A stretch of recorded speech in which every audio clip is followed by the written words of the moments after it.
एक प्रश्न बऱ्याचदा वारंवार निर्माण होतो आणि त्याची चर्चासुद्धा होते. जरांगे पाटील राजकारणात येणार, निवडणूक लढणार का नेमकं काय होणार? आता पुढचं चित्र काय असणार आहे? मराठा आरक्षणाचा हा गरजवंत मराठ्यांचा लढा आणि त्याला मिळालेला जो काही प्रतिसाद आहे, महाराष्ट्रभर कितीतरी महिन्यापासून पाठीमागच्या ढवळून निघालेलं हे वातावरण आणि या सगळ्याच्या नंतर समाजाचा असलेला प्रचंड मोठा पाठिंबा, विराट गर्दी होते जिथं सभा लागेल तिथं आणि प्रत्येक बांधव खरं तर सहकार्याची भूमिका ठेवतो. इतका मोठा हा प्रतिसाद, या प्रतिसादाचं रूपांतर राजकारणात होईल का? जरांगे पाटील राजकारणात एखादी निवडणूक लढवतील का?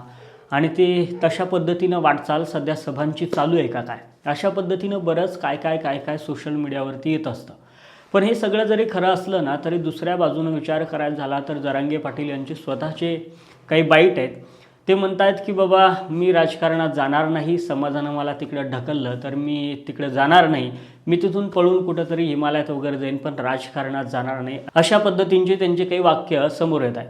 एवढंच नाही तर सुरुवातीपासूनच ते या सगळ्या गोष्टी स्पष्टसुद्धा करत आलेत. पण बोललेल्या प्रत्येक शब्दाला जागायचं नसतं, हीच खरी नेत्याची व्याख्या असते. आणि म्हणूनच आपण पाहतोय की कितीतरी नेते दुटप्पी भूमिका घेताना पाहायला मिळतात. सत्तेत नसतात त्यावेळेला वेगळ्या भूमिका ते मांडतात आणि सत्तेत आल्यानंतर मात्र त्या वेगळ्या भूमिका घेतात. मग जरांगे पाटलानं दिलेल्या ह्या बाईट, त्यांनी मांडलेले हे शब्द खरंच उद्याच्याला हे सगळं मोडून तोडून ते राजकारणात येतील का काय? खरं तर हा पुढचा विषय कधी काय होईल सांगता येऊ शकणार नाही.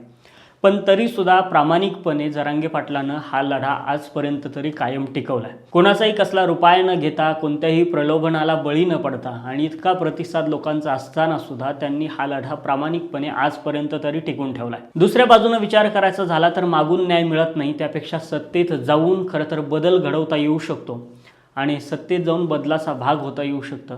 त्याच्यामुळे तुम्हाला काय वाटतं नेमकं? एवढा प्रचंड मोठा लढा आहे जरांगे पाटलांनी तो प्रामाणिकपणे अगदी आजपर्यंत टिकून ठेवला आहे. पण उद्या जरांगे पाटील राजकारणात येतील. तुमचं मत काय नक्की आम्हाला कमेंटमध्ये कळवायला विसरू नका. भेटत राहूयात. जय जवान, जय किसान, जय हिंद.